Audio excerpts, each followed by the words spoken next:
We're going to get some more reaction from Israel now with our Jerusalem correspondent, Noga Tarnopolsky. Noga, now France has officially joined other countries like Britain, Canada, Australia, and many more in recognizing an official Palestinian state. What kind of new ire has this provoked from the Israeli Prime Minister? Well, it has provoked significant ire. The Israeli Prime Minister hasn't responded today, which is a holiday here. It's the Jewish New Year. But he responded previously. He accused the French President Macron of being an ally of terrorists. His crony, the Israeli ambassador to the United States, a political appointment of Netanyahu's, went so far as to call Keir Starmer a new Neville Chamberlain appeasing the new Nazis. So the responses from Israel have been quite severe.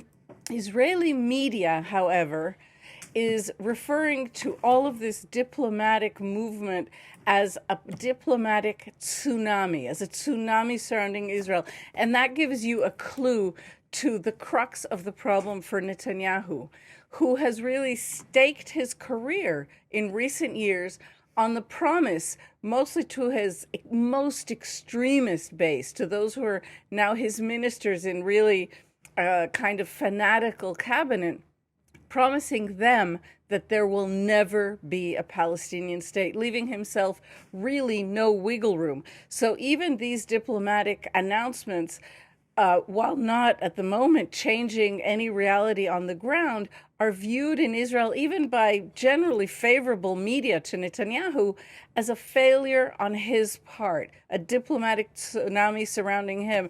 And this is not good news for an already unpopular prime minister who is just a day ahead of heading to New York to have his own moment at the UN General Assembly. Indeed, and both Netanyahu and Donald Trump will be in New York this week ahead of a White House meeting on Monday. I mean, what can we expect from their next encounter?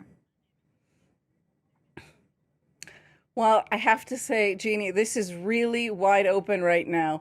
Netanyahu made it clear to Israelis, in another moment of evident weakness, I should add, Netanyahu made it clear to Israelis that he was heading to Washington after his UN General Assembly address.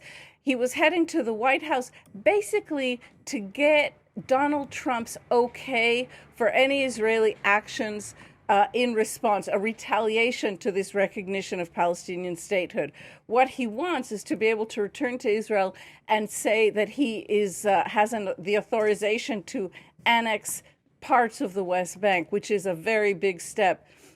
But today, we have a remarkable interview from a close ally of Donald Trump, Ambassador Tom Barak. He's officially the ambassador to Lebanon and Syria, but he's taken on and Turkey, sorry. He's taken on a much greater role as an envoy to Lebanon and Syria.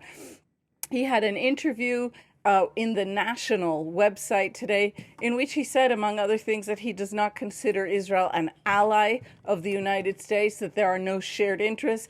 He said, with no Middle Eastern nation, and explicitly asked, does that include Israel? He said, absolutely. That's a quote. And we know that Donald Trump is meeting today with a group of allied Arab nations at the UN, who are going to try to persuade Donald Trump to offer a post-Gaza war plan in accordance with what they want, which means an Arab leadership, Palestinian leadership in Gaza after the war. This comes just days ahead of the Netanyahu meeting, and it doesn't necessarily augur well for Netanyahu's effort to come and get permission from Donald Trump to take over Palestinian lands upon his return. Noga, thanks for that. Noga Tarnopolsky, our reporter in Jerusalem.